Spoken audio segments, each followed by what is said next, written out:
ಅಮ್ಮ ಕರಿತಿದ್ದಾರೆ ಊಟ ಮಾಡೋದಕ್ಕೆ. ಬೇಗ ಬನ್ನಿ ಅಪ್ಪ, ಹಶುವಾಗ್ತಿದೆ ಅಲ್ವಾ? ಅಷ್ಟು ಹಸಿವಾಗ್ತಾ ಇದ್ರೆ ನೀವೇ ತಿನ್ಕೊಳ್ಳಿ ಹೋಗಿ. ಇಲ್ಲ, ಹಶುವಾಗ್ತಿದೆ, ಆದ್ರೆ ನಿಮ್ ಜೊತೆನೆ ಊಟ ಮಾಡ್ತೀವಿ ನಾವು. ಸರಿ, ಹಾಗಾದ್ರೆ 2 ನಿಮಿಷ ನಿಲ್ಲಿ, ನಾನು ಇಲ್ಲಿ ಕೆಲ್ಸನಿದನ್ನೊಂದನ್ನ ಮುಗಿಸಿ ಬರ್ತೀನಿ. ಅಪ್ಪ ಬೇಗ ಬೇಗಪ್ಪ, ಇಲ್ಲ ಅಂದ್ರೆ ಊಟ ಆರೋಗ್ಬಿಡತ್ತೆ. ಕಾವ್ಯ ಹೇಳಿದನ್ನು ಕೇಳಿ ಅವರಪ್ಪ ನಗ್ತಾ ಮತ್ತೆ ಅವನ ಎಲ್ಲ ಕೆಲ್ಸವನ್ನು ಬೇಗ ಮುಗಿಸ್ತಾನೆ.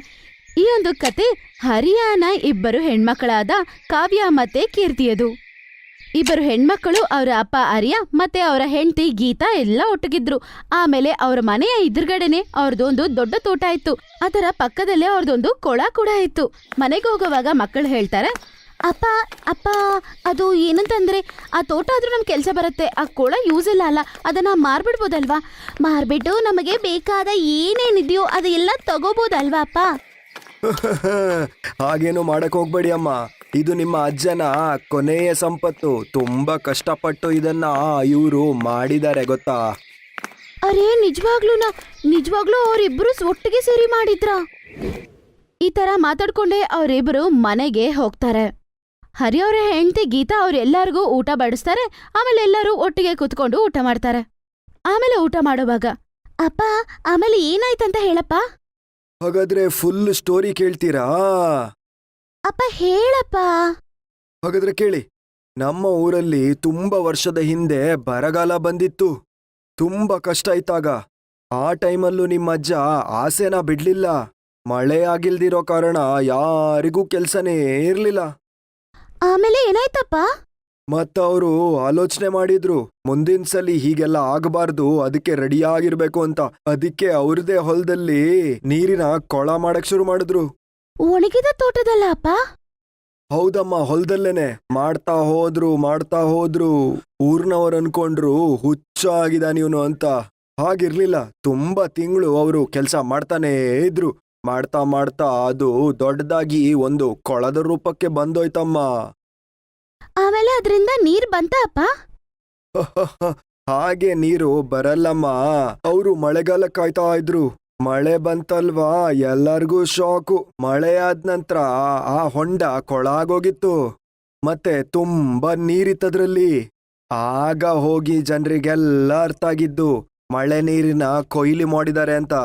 ಮುಂದಿನ ಮಳೆಗಾಲ ತನಕ ಹೆಲ್ಪ್ ಆಗುತ್ತೆ ಅಂತ. ಅರೇ ವಾ, ತಾತ ಸಖತ್ತದ ಕೆಲಸ ಮಾಡಿದ್ದಾರೆ.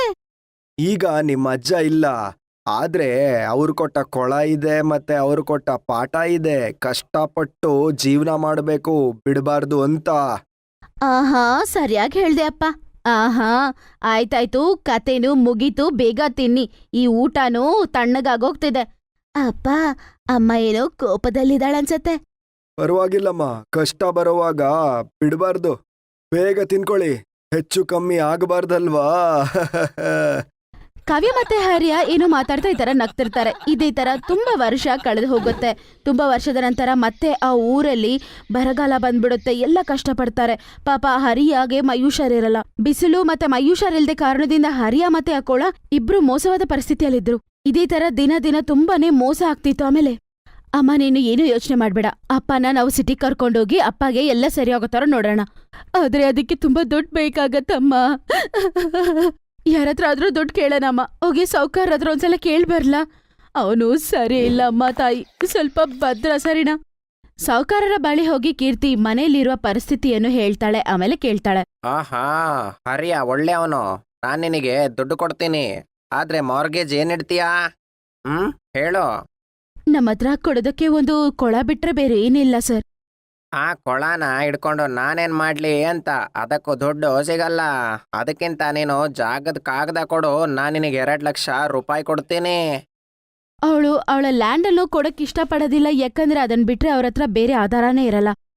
ಆದ್ರೂ ಕೂಡ ಏನು ಮಾಡಕ್ಕಾಗದೇ ಇರೋದ್ರಿಂದ ಅವಳು ಪತ್ರಗಳನ್ನ ಸಾವ್ಕಾರ ಹತ್ರ ಕೊಟ್ಟು ಅವಳು ಅವ್ರ ಹತ್ರ ಇಂದ 2 ಲಕ್ಷ ರೂಪಾಯಿ ತಗೋತಾಳೆ. ಅಮ್ಮ ನೀನೇನು ಚಿಂತೆ ಮಾಡ್ಬೇಡ, ಅಪ್ಪ ಸರಿ ಹೋಗ್ತಾರೆ, ನೀನು ನೋಡ್ತಿರು, ಸರಿನಾ? ಅಪ್ಪ ನಮ್ಮ ಜೊತೆ ಸಂತೋಷವಾಗಿರ್ತಾರಮ್ಮ. ಆ ದೇವ್ರ ದಯದಿಂದ ಹಂಗಾದ್ರೆ ಸಾಕಮ್ಮ. ಅದರ ನಂತರ ಕುಟುಂಬ ಪೂರ್ತಿ ಬಸ್ಸಲ್ಲಿ ಕೂತ್ಕೊಂಡು ಅಲ್ಲಿಂದ ಹೊರಡ್ಬಿಡ್ತಾರೆ. ಸಿಟಿಗೆ ಹೋಗಿ ಒಂದು ದೊಡ್ಡ ಹಾಸ್ಪಿಟ್ಲಲ್ಲಿ ಜಾಯ್ನ್ ಆಗ್ತಾರೆ. ಆಮೇಲೆ ಅಲ್ಲಿ ಟ್ರೀಟ್ಮೆಂಟ್ ಕೊಡಿಸ್ತಾರೆ. ಮತ್ತೆ ಅವ್ರಿಗೆ ಕಿಡ್ನಿ ಸರಿ ಇಲ್ಲ ಅಂತ ಗೊತ್ತಾಗತ್ತೆ. ಇನ್ನು 4 ಲಕ್ಷ ಆಗತ್ತೆ ಅಂತ ಗೊತ್ತಾಗತ್ತೆ. ಇನ್ನೂ ಎಕ್ಸ್ಟ್ರಾ ದುಡ್ಡು ಹೆಂಗ್ ಅರೇಂಜ್ ಮಾಡೋದಪ್ಪ ಅಂತ ಯೋಚನೆ ಮಾಡ್ತಿರ್ತಾಳೆ. ಅಮ್ಮ ಕೀರ್ತಿ ನೀನೊಂದ್ ಕೆಲ್ಸ ಮಾಡು, ಕಾವ್ಯನ ಕರ್ಕೊಂಡು ನೀನು ಮನೆಗೋಗು. ಪೆಟ್ಟಿಗೆಯಲ್ಲಿ ಒಂದು ಚಿಕ್ಕ ಗೋಣಿ ಚೀಲ ಇಟ್ಟಿದ್ದೀನಿ, ಅದರಲ್ಲಿ ನನ್ನ ಹಳೆ ಒಡವೆ ಇದೆ, ಅದನ್ನ ಸ್ವಲ್ಪ ಎತ್ಕೊಂಡ್ ಬಾಮ್ಮ. ಅರೇ ಅಮ್ಮ, ಅದ್ರಿಂದ ನಮ್ಗೆ ಬೇಕಾಗಿರೋ ದುಡ್ಡು ಸಿಕ್ಕಲ್ಲ, ಇನ್ನೂ 2 ಲಕ್ಷ ಬೇಕು. ಅಯ್ಯೋ, ಏನ್ ಸಿಗತ್ತೋ ಅಷ್ಟು ಮಾತ್ರ ಸಿಗ್ಲಿ ಹೋಗಮ್ಮ. ಗೀತನ ಮಾತು ಕೇಳ್ಕೊಂಡು ಆಮೇಲೆ ಮಕ್ಕಳು ಇಬ್ಬರು ಮನೆಗೆ ಹೋಗ್ತಾರೆ. ಆದ್ರ ನಂತರ ಅವರು ಪೆಟ್ಟಿಗೆನ ತೆಗೆದು ನೋಡ್ತಾರೆ. ಅವರು ಮೊದಲನೇ ಸಲ ಪೆಟ್ಟಿಯನ್ನು ಓಪನ್ ಮಾಡ್ತಾರೆ. ಅದನ್ನ ಓಪನ್ ಮಾಡಿದಾಗ ಮೊದಲು ಅದರಲ್ಲಿ ಬರೀ ಧೂಳ್ ಮಾತ್ರ ಇರುತ್ತೆ. ಅದ್ರ ನಂತರ ಅವ್ರು ನೋಡ್ತಾರೆ, ಒಂದು ಕೆಂಪು ಬಟ್ಟೆಯಲ್ಲಿ ಅವರು ಬಂಗಾರ ಇಟ್ಟಿರೋದು ನೋಡ್ತಾರೆ. ಅಯ್ಯೋ ದೇವ್ರೆ, ಅಮ್ಮನಿಗೆ ಮದ್ವೆ ಸಮಯದಲ್ಲಿ ಕೊಟ್ಟಿರುವ ಈ ಬಂಗಾರ ಮಾರ್ಬೇಕಾ? ನಮಗೆ ದಯವಿಟ್ಟು ಸಹಾಯ ಮಾಡಪ್ಪ. ಆಗ ಕೀರ್ತಿ ಅಳ್ತಾ ಇರೋ ಸಮಯದಲ್ಲಿ ಕಾವ್ಯಗೆ ಪೆಟ್ಟಿಗೆ ಕೆಳಗಡೆ ಏನೋ ಒಂದು ಚಿಕ್ಕ ಡಬ್ಬ ಇರೋದನ್ನ ನೋಡ್ತಾಳೆ. ಅದನ್ನ ನೋಡಿ ಅವಳು ಅದನ್ನ ಒಂದು ಕಟ್ಟಿಗೆ ಎತ್ತು ತಳ್ತಾಳೆ. ಆಮೇಲೆ ಒಂದು ಡಬ್ಬ ಆಚೆ ಬರುತ್ತೆ. ಅಕ್ಕ, ಈ ಡಬ್ಬ ಏನು? ಇದನ್ನ ಯಾಕೆ ಹಿಂಗ್ ಬಚ್ಚಿಟ್ಟಿದ್ದಾರೆ? ಏನೋ ಗೊತ್ತಿಲ್ಲ, ಇರು ತೆಗೆದು ನೋಡೋಣ. ಕೀರ್ತಿ ಅದನ್ನ ಎತ್ಕೊಂಡು ಓಪನ್ ಮಾಡಿ ನೋಡ್ತಾಳೆ. ಅದ್ರಲ್ಲೊಂದು ಕೀ ಮತ್ತೆ ಒಂದು ಲೆಟರ್ ಇರುತ್ತೆ. ಆಮೇಲೆ ತೆಗೆದು ನೋಡ್ತಾಳೆ, ಅದ್ರಲ್ಲಿ ಅವ್ರ ತಾತ ಅವರ ಮಗನಾದ ಹರಿಯಾಗೋಸ್ಕರ ಬರ್ದಿರ್ತಾರೆ. ಕೀರ್ತಿ ಅದನ್ನ ಓದಕ್ ಶುರು ಮಾಡ್ತಾಳೆ. ಮಗ ಹರಿಯ, ನನ್ನನ್ನ ತುಂಬಾ ಪ್ರೀತಿ ಮಾಡ್ತೀಯ ಅಂತ ನನಗೆ ಗೊತ್ತು. ನನಗೆ ಏಜ್ ಆಗಿದೆ. ಈ ರೋಗ ನನ್ನನ್ನ ಮುಗಿಸ್ಬಿಡುತ್ತೆ. ನಿನ್ನ ಎಲ್ಲ ದುಡ್ದಿದ್ದ ದುಡ್ಡನ್ನ ನನ್ನ ಮೇಲೆ ಹಾಕ್ಬಿಟ್ಟೆ ನೀನು. ಅದು ಸರಿಯಲ್ಲ. ನಿನ್ನ ಸಂತಾನಕ್ಕೂ ಏನಾದ್ರೂ ಬೇಕಲ್ವಾ? ನಾನೊಂದು ರಹಸ್ಯ ಮುಚ್ಚಿಟ್ಟಿದ್ದೆ. ನಿನಗೂ ನಿನ್ನ ಸಂತಾನಕ್ಕೂ ಏನಾದ್ರೂ ಹೆಲ್ಪ್ ಆಗ್ಬೋದು ಅಂತ. ಆ ಕೊಳ ಮಾಡುವಾಗ ನನಗೇನೋ ಸಿಕ್ಕಿತ್ತು. ಈ ಲಾಕು ಎಲ್ಲ ಸಮಸ್ಯೆನ ಸಾಲ್ವ್ ಮಾಡುತ್ತೆ. ನೆನಪಿರ್ಲಿ, ಈ ಕೀ ನನ್ನ ಹೃದಯದ್ದು. ಅಕ್ಕ, ತಾತ ಎಲ್ಲಾದ್ರೂ ದುಡ್ಡೇನಾದ್ರೂ ಬಚ್ಚಿಕಿರ್ತಾರಾ? ಹಂಗೆ ಅನ್ಸತ್ತೆ. ತಾತನ ಹತ್ರ ತುಂಬಾನೇ ಬೆಲೆ ಬಾಳುವ ವಸ್ತು ಇದ್ದಿರತ್ತೆ. ಅದನ್ನ ಉಪಯೋಗಿಸಿ ಅವ್ರ ಆರೋಗ್ಯನ ಸರಿ ಮಾಡ್ಕೋಬಹುದಾಗಿತ್ತು. ಆದ್ರೆ ಅವರು ಬೇಡ ಅಂತ ನಮ್ಗೋಸ್ಕರ ಅವರ ಪ್ರಾಣನೇ ತ್ಯಾಗ ಮಾಡಿದ್ದಾರೆ ನಮ್ ತಾತ. ಆದ್ರೆ ನಮ್ಮ ಅಪ್ಪನಿಗೆ ಈ ವಿಷಯ ಎಲ್ಲ ಗೊತ್ತಿಲ್ವಾ ಅನ್ನೋದೇ ನಂಗೆ ದೊಡ್ಡ ಪ್ರಶ್ನೆ ಆಗಿದೆ. ಹೆಂಗ್ ಗೊತ್ತಾಗತ್ತಕ್ಕ? ನೋಡು, ತಾತ ಹೆಂಗ್ ಬಚ್ಚಿಟ್ಟಿದಾರೆ ಇದನ್ನ. ಇದು ನನ್ ಕಣ್ಣಿಗೆ ಹೆಂಗ್ ಬೀಳ್ತು ಅಂತ ನನಗೆ ಗೊತ್ತಿಲ್ಲ. ಆದ್ರೆ ಈ ಲೆಟರ್ ಅಲ್ಲಿ ಪ್ರಶ್ನೆ ನೋಡಕ್ಕ ಅಷ್ಟು ಟ್ವಿಸ್ಟ್ ಆಗಿದೆ. ಇವಾಗ ತಾತನ ಹೃದಯ ಏನಂತ ನಾವ್ ಹೆಂಗ್ ಕಂಡು ಹಿಡಿಯೋದು? ಅರೆ, ಅವ್ರು ನಮ್ಗೇನೋ ಹಿಂಟ್ ಕೊಡ್ತಿದ್ದಾರೆ. ನನ್ನ ಹೃದಯದ ಬಾಗಿಲು ತೆಗೆಯುತ್ತೆ ಅಂತ ಬರ್ತಿದ್ದಾರೆ. ಹಾಗಾದ್ರೆ ಅದು ಹೃದಯಕ್ಕೆ ತುಂಬಾನೇ ಇಷ್ಟ ಆದ ಒಂದು ವಿಷಯ ಇರ್ಬೇಕು. ಹಾಗಾದ್ರೆ ಅಪ್ಪ ಆಗಿರ್ಬೇಕಲ್ವಾ? ಬೀಗ ಹಾಕಿ ಅಪ್ಪನ್ನ ತೆಗೆಯಕ್ಕಾಗಲ್ಲ ಅಲ್ವಾ? ಹೇಳು. ಅರೆ ಅಕ್ಕ, ಅವ್ರ ಹೃದಯಕ್ಕೆ ಹತ್ರ ಆದದ್ದು ಆ ಕೊಳ ಅಲ್ವಾ? ಆ ಕೊಳದಲ್ಲಿ ಎಲ್ಲೋ ಇರ್ಬೇಕನ್ಸತ್ತೆ. ಅರ್ರೇ, ಶಬ್ಬಾಷ್ ಕಣೆ, ಸರಿಯಾಗಿ ಹೇಳ್ದೆ. ಆದ್ರೆ ಅಲ್ಲೋಗಿ ನಾವು ಬೀಗ ಹಾಕೋದು? ಯೋಚನೆ ಮಾಡು ಕೀರ್ತಿ, ಯೋಚನೆ ಮಾಡು. ಅಕ್ಕ, ಇದು ಕರೆಕ್ಟ್ ಆಗಿ ಯಾವ್ದೋ ಬೀಗಕ್ಕೆ ಹೊಂದ್ಕೊಳ್ಳುತ್ತೆ. ಏನೋ ಬೆಳೆ ಬಾಳುವ ವಸ್ತು ಖಂಡಿತ ಇರ್ಲೇಬೇಕಕ್ಕ. ಅರೇ, ಈ ಪೂರ್ತಿ ಕೊಳದಲ್ಲಿ ಹೋಗಿ ನಾವು ಎಲ್ಲಂತ ಹುಡ್ಕೋದು ಹೇಳು? ಡಾಕ್ಟರ್ ಬೇಗ ದುಡ್ಬೇಕಂತ ಹೇಳಿದ್ದಾರೆ. ನಾವು ಹುಡ್ಕೋದಕ್ಕೆ ಲೇಟ್ ಆಗ್ಬಿಡತ್ತೆ. ಏನ್ ಮಾಡೋದು ಅರ್ಥ ಆಗ್ತಿಲ್ವೇ? ಹೌದಕ್ಕ. ಅರ್ಥ ಆಯ್ತು. ನಿಜವಾಗ್ಲೂ ತಾತ ತುಂಬಾನೇ ಬುದ್ಧಿವಂತ ಕಣೆ. ಅಂದ್ರೆ ಒಂದೇ ಲೆಟ್ರಲ್ಲಿ 2 ಉತ್ತರ ಕೊಟ್ಟಿದ್ದಾರೆ. ನನ್ನ ಹೃದಯದ ಕೀಲಿ ಅಂದ್ರೆ ಆ ಕೊಳ. ಹೃದಯ ಅಲ್ಲಿರತ್ತೆ, ಶರೀರದ ಮಧ್ಯದಲ್ಲಿ. ಕೊಳದ ಮಧ್ಯದಲ್ಲಿ ಹೋಗಿ ಹಾಗೆಣ, ಅದು ಕೂಡ ಮಧ್ಯದಲ್ಲಿ, ಸರಿನಾ? ಅರೆ ಅಕ್ಕ, ನೀನ್ ಸರಿಯಾಗಿ ಹೇಳ್ದೆ ಅಕ್ಕ. ನಿಜವಾಗ್ಲೂ ಒಂದ್ ವಿಷಯ ಒಪ್ಕೋಬೇಕಕ್ಕ, ತಾತ ನಿಜವಾಗ್ಲೂ ತುಂಬಾ ಬುದ್ಧಿವಂತ. ಆದ್ರೆ ಅವರ ಮೊಮ್ಮಕ್ಕಳು ಕೂಡ ಅವ್ರ ತರನೇ ಬುದ್ಧಿವಂತಿಕೆಯಿಂದ ಇರ್ತಾರಂತ ಯೋಚನೆ ಮಾಡಿ ಒಳ್ಳೆ ಕೆಲಸ ಮಾಡಿದಾರಲ್ವಾ? ಕಾವ್ಯ ಹೇಳಿದನ್ನ ಕೇಳಿ ಕೀರ್ತಿ ನಗ್ತಾಳೆ. ಅದರ ನಂತರ ಅವರಿಬ್ರು ಅದೇ ರಾತ್ರಿ ಹೋಗಿ ಹಗಿತಾರೆ. ಮತ್ತೆ ಅವ್ರಿಗೆ ಸ್ವಲ್ಪ ಹೊತ್ತು ಹಗಿದ ನಂತರ ಅವ್ರಿಗೆ ಅಲ್ಲಿ ನಿಧಿ ಸಿಗುತ್ತೆ. ಅದರ ಓಪನ್ ಮಾಡಿ ನೋಡಿದ್ರೆ ಅದ್ರೊಳಗಡೆ ಬಂಗಾರ ಇರುತ್ತೆ. ಅಕ್ಕ, ಇದು ಬಂಗಾರದ ನಾಣ್ಯಗಳಲ್ವಾ? ನಿಮ್ಮ ಈ ಕಷ್ಟಗಳೆಲ್ಲ ಸರಿ ಹೋಗ್ಬಿಡುತ್ತೆ ಅಂತ ತಾತ ಹೇಳಿದ್ದು ನಿಜ ಕಣೆ. ನಿಜವಾಗ್ಲೂ ತಾತ ತುಂಬಾನೇ ಬುದ್ಧಿವಂತ ಕಣೆ. ನಮ್ಗೋಸ್ಕರ ಎಷ್ಟು ಒಳ್ಳೇದ್ ಮಾಡಿದಾರಲ್ವಾ? ಅದ್ರ ನಂತರ ಅದ್ರಲ್ಲಿರುವ ನಾಣ್ಯಗಳನ್ನು ಎತ್ಕೊಂಡೋಗಿ ಅವಳು ಮಾರ್ಬಿಡ್ತಾಳೆ. ಮತ್ತೆ ಅದರಿಂದ ಚಿಕಿತ್ಸೆ ಮಾಡಿಸ್ತಾಳೆ. ಹರಿಯಾನ ಚಿಕಿತ್ಸೆ ಮುಗಿದ ನಂತರ ಅವಳು ಊರಿಗೆ ಬಂದು ಜಮೀನ್ದಾರಿಗೆ ಕೊಡ್ಬೇಕಾಗಿರೋ ದುಡ್ಡು ಕೊಡ್ತಾಳೆ. ಆಮೇಲೆ ಒಂದಿನ ಅವರಪ್ಪ, ಮಗ, ನೀನ್ ಹೇಳಲಿಲ್ಲ ಅಷ್ಟು ದುಡ್ಡು ಎಲ್ಲಿಂದ ಬಂತು ಅಂತ? ಕೀರ್ತಿ ಹರಿಯಾಗೆ ಅವ್ರ ಅಪ್ಪನ ಲೆಟರ್ನ ಕೊಡ್ತಾಳೆ. ಆಮೇಲೆ ನಡೆದ ಎಲ್ಲ ವಿಷಯವನ್ನು ಹೇಳ್ತಾಳೆ. ಹಾಗಾದ್ರೆ ಮಿಕ್ಕಿರೋ ನಾಣ್ಯಗಳನ್ನು ಏನಮ್ಮ ಮಾಡೋದು? ಅಮ್ಮ, ತಾತಗೆ ಇಷ್ಟ ಆಗಿರುವ ಕೊಲವನ್ನು ಸರಿ ಮಾಡ್ಸೋಣ, ಇನ್ನೂ ಸುಂದರವಾಗಿ ದೊಡ್ಡದ್ ಮಾಡೋಣ. ಮೀನ್ಗಳನ್ನ ಹಾಕೋಣ, ಮತ್ತೆ ಪಕ್ಕದಲ್ಲೇ ಒಂದು ಪಾರ್ಕ್ ಮಾಡ್ಬಿಡೋಣ. ಮತ್ತೆ ಜನರೆಲ್ಲ ಅಲ್ಲಿ ಬಂದು ಕುತ್ಕೊಂಡು ಎಂಜಾಯ್ ಮಾಡ್ಲಿ. ಮತ್ತೆ ಪಕ್ಕದಲ್ಲಿ ಕುಡಿಯಕ್ ನೀರು ಹಿಡಿಯೋಣ. ಎಲ್ಲರೂ ಅಲ್ಲಿ ಕುತ್ಕೊಂಡು ತನ್ನನ್ನೇ ನೀರ್ ಕುಡಿದು ತುಂಬಾ ಸಂತೋಷವಾಗಿರ್ತಾರೆ. ಅದರಿಂದ ತಾತ ಕೂಡ ತುಂಬಾ ಸಂತೋಷ ಪಡ್ತಾರೆ.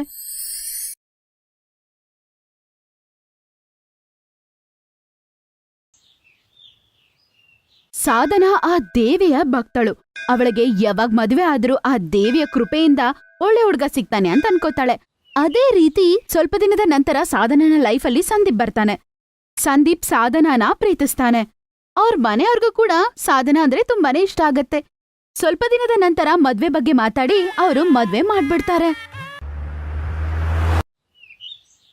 ಮದ್ವೆ ಆಗಿ ಅತ್ತೆ ಮನೆಗೆ ಹೋದ ನಂತರ ಕೂಡ ಅವಳು ಅಲ್ಲಿ ಆ ದೇವಿಗೆ ಪೂಜೆ ಮಾಡ್ಕೋತಾ ಅದೇ ತರ ಭಕ್ತಿಯಾಗಿ ಇರ್ತಿದ್ಲು. ಒಂದಿನ ಅವಳು ಬೆಳಗ್ಗೆ 5 ಗಂಟೆಗೆ ಎದ್ದು ಆ ದೇವಿಯ ಪೂಜೆಯನ್ನು ಮಾಡಿ ನಂತರ ಅವಳು ಕಿಚನ್ಗೆ ಹೋಗಿ ಟೀ ಇಡ್ತಾ ಇರ್ತಾಳೆ. ಅಯ್ಯೋ, ಯಾಕಮ್ಮ ಇಷ್ಟು ಬೇಗ ಎದ್ದಿದ್ಯಾ? ಇವಾಗ 5 ಗಂಟೆ. ನೀನ್ ಮಲ್ಕೋಬೋದಲ್ವಾ? ನೀನ್ ಯಾಕಿಷ್ಟು ಬೇಗ ಎದ್ದಿದ್ಯಾ? ಅತ್ತೆ ಪರವಾಗಿಲ್ಲ, ಇದು ನನ್ಗೆ ಅಭ್ಯಾಸ ಆಗಿದೆ 5 ಗಂಟೆಗೆ ಎದ್ದೊಳೋದು. ಹಂಗಂತ ಹೇಳಿ ಇಬ್ರು ಅತ್ತೆ ಸೊಸೆ ಕುತ್ಕೊಂಡು ಟೀ ಕುಡಿತಾರೆ. ಅದರ ನಂತರ ಎಲ್ಲರೂ ಎದ್ದ ನಂತರ ಸೊಸೆ ಬಗ್ಗೆನೇ ಮಾತಾಡ್ತಾಳೆ ಅತ್ತೆ.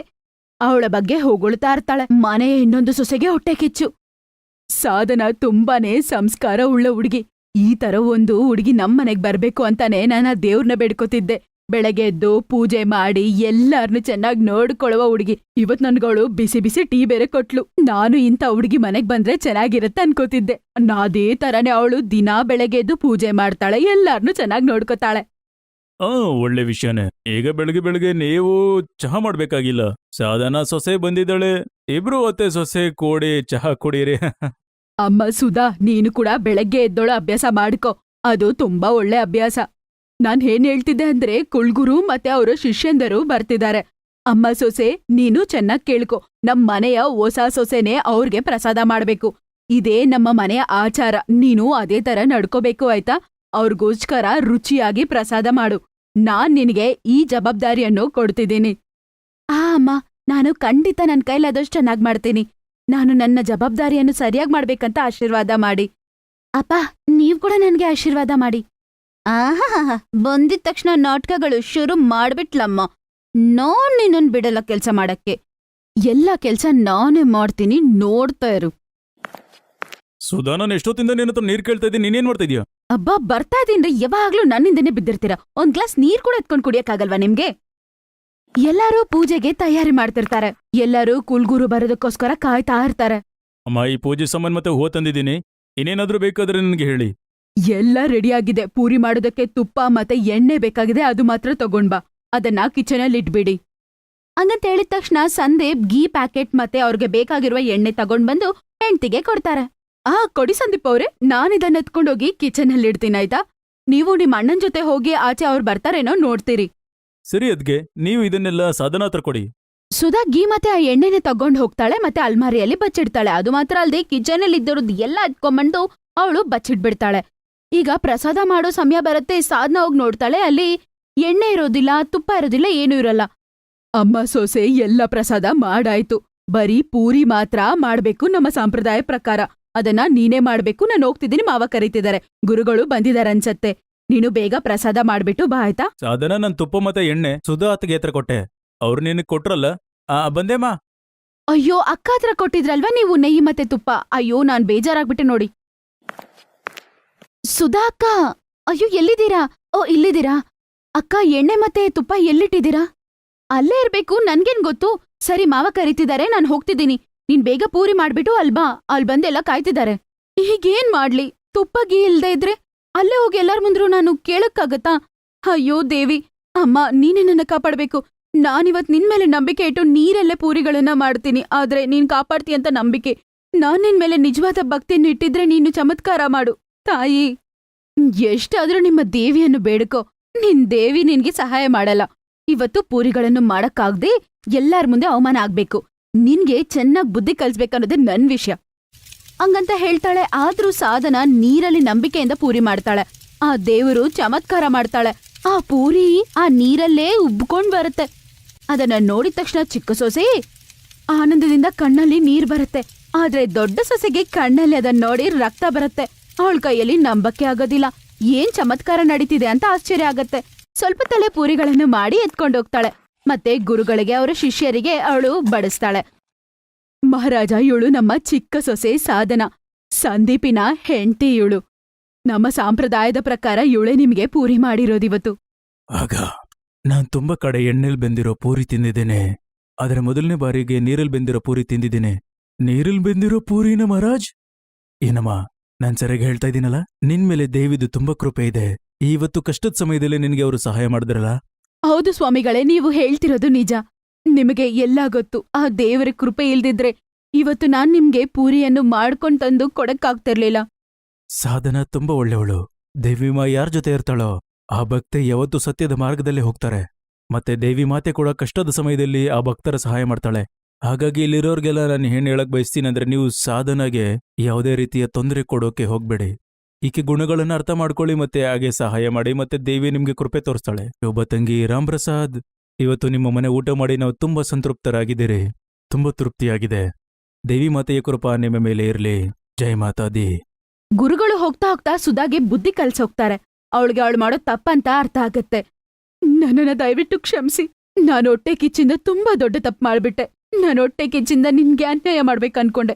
ನಿನ್ ಜೊತೆ ಅಲ್ಲ, ಇನ್ಮೇಲೆ ಯಾರ್ ನೋಡಿ ಹೊಟ್ಟೆ ಕಿಚ್ಚು ಪಡಲ್ಲ. ಇದು ಒಳ್ಳೆಯ ಬುದ್ಧಿ ಅಮ್ಮ. ಯಾರ್ನೋ ನೋಡಿ ಯಾರು ಹೊಟ್ಟೆ ಕಿಚ್ಚು ಪಡಬಾರ್ದು. ಈ ದಿನ ಆ ದೇವಿ ನಮ್ಮ ಮೇಲೆ ತೋರ್ಸಿರುವ ಆ ಕೃಪೆಗೆ, ಆ ದೇವಿಗೆ ಪೂಜೆ ಪುನಸ್ಕಾರಗಳನ್ನು ಮಾಡ್ಬೇಕು ಅಂತ ನಾನ್ ಅನ್ಕೋತಿದೀನಿ. ಆ ಪೂಜೆ ಪುನಸ್ಕಾರಗಳನ್ನ ನಾವು ತುಂಬಾ ಚೆನ್ನಾಗಿ ಮಾಡಿ ಮುಗಿಸ್ಲೇಬೇಕು. ಅಮ್ಮ, ತುಂಬಾ ಒಳ್ಳೆ ವಿಷಯ ಅಮ್ಮ ಇದು. ಅರುಣ್, ಸಂದೀಪ್, ನಾವೆಲ್ಲ ಸೇರ್ಕೊಂಡು ಮಾತಾರಾಣಿಯ ಜಾಗರಣೆ ಮಾಡೋಣ.